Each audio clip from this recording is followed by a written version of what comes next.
Welcome back to part 2 of the handshake era. This brief photo opportunity had an immediate effect on the country. But it was interesting to see people who had built political careers out of bashing Honorable Raila Odinga, all of a sudden having nothing to say, not knowing what to do with their politics. And conversely, there were also people who had built full political careers insulting President Kenyatta. And all of a sudden, nobody knew what to do with themselves. Hii siasa ya 2017 ilinifunza mambo mingi. Usiweke maneno ya siasa kwa roho tafadhali. Weka kwa lungs. Ndio ukipumua tu after election. Nakwenda. Nikasunguka kaunti 19 kuombea Uhuru kura. Na ule mtu ametuangaisha hapa ni Raila. Handshake ikafika nani? Raila sasa ndio wako bedroom state house. Sasa wewe bado unajiweka pressure ya siasa ya nini? Immediately in the aftermath of that handshake, the Kenya shilling was the second most stable currency against the US dollar in the whole world. It brought a certain calmness that helped this country a long way. The first concern for insiders of this secret pact immediately after it went public was whether their political base would accept or reject the handshake. Baba is a very lucky person. Why? His followers believe him. He has developed believability in his followers. By the way, there is no day they doubt any step that he takes.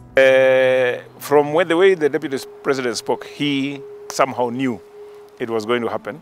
And in my own estimation, I didn't have many questions because I knew the handshake meant well for this country. We required it in order to have to get ODM off the streets. My only concern at that time was what it meant and how he was going to handle the political backlash that was going to come from it. I think both of them are paying very heavy, are facing the same tribulations because that was going to happen. The good thing is that they knew it was a likely outcome of what they were about to do. Former NASA strategist David Ndii believes that there were other players involved in the handshake, players that greatly influenced the principals to sit down and talk. My understanding is that that handshake was in fact initiated by state actors. Yeah, the people sometimes call big state and all kind of thing, with both internal and external actors. It was an initiative of internal and external actors, foreign powers, if I may put it that way, the Americans, the Brits, others who have interest in this country, and their goal, those people's goal was to stabilize the country.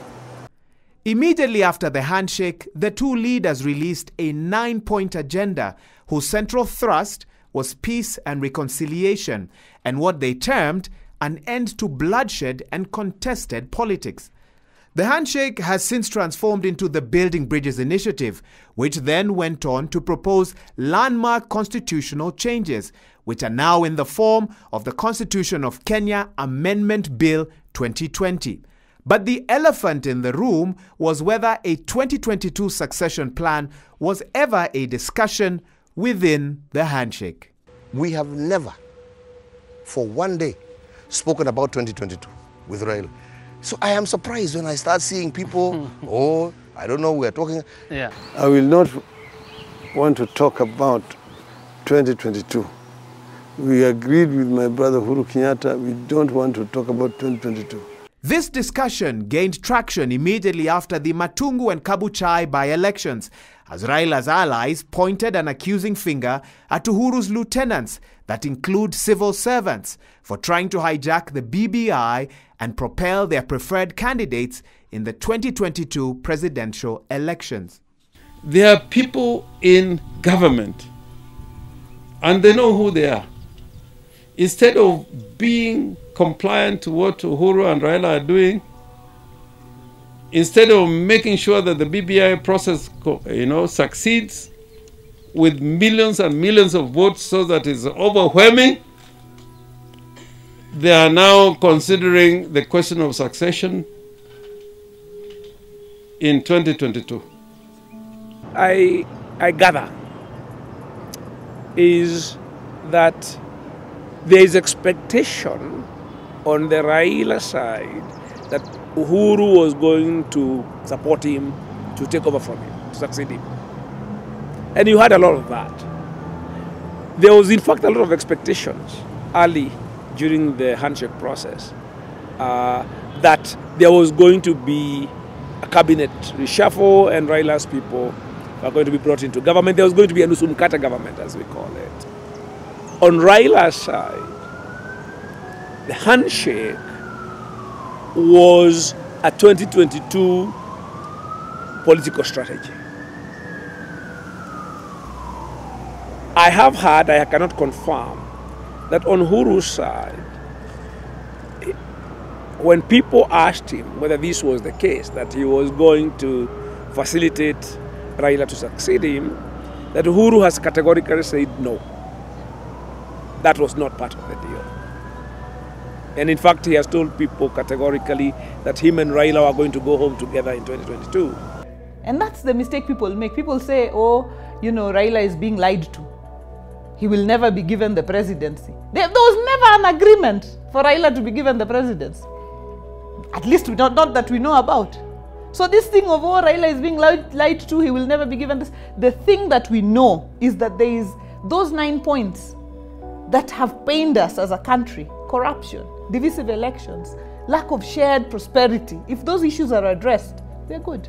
With the BBI, the 2022 succession will be played differently. And of course it was meant to change the trajectory of 2022. Because we don't want a 2022 which is like a 2007, which is like a 2013, which is like a 2017. One unmistakable side effect of the handshake is that it split the Jubilee party in half, with members allied to the deputy president eventually shifting their allegiance to the United Democratic Alliance. Yes, I agree that the handshake has achieved the destruction of the Jubilee party. Going by the events that have rolled out since the handshake, I would agree with whoever has that observation that this handshake was about slowing down William Ruto. I have every reason to believe so, but I have also every reason to believe it has failed. Many people ask me, is Jubilee in danger? And my answer is, it is much, much more important that Kenya is saved. The 2022 general election is less than 18 months away, and the true test of the handshake and the BBI constitutional amendments, should they become law, will be how that election will be handled. Despite Kriegler's assertion that the electoral body must be set up at least 2 years before an election, that still has not happened.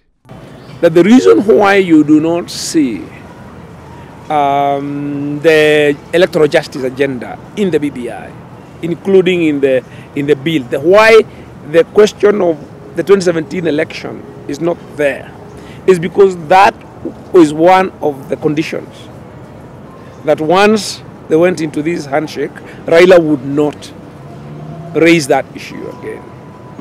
He would accept that Uhuru was validly elected.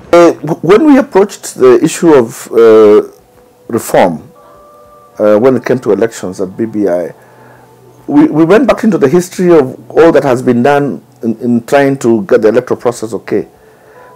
Starting with the disbandment of ECK and the whole process that has taken place to where we are now, where we have IEBC, the number of commissioners and commissions that have come, but somehow we always seem to end up at the same place, regardless of how many laws we pass, regardless of how many commissions we form, regardless of who you call in as the chairman. And the question then started becoming whether it's about the laws or it's about the politics. And the question then became, why would people go to that length to try to win an election? Or why would people go to that length to try to rig an election? And we thought that that is one thing that you first must deal with. And that's when the winner-take-all issue began.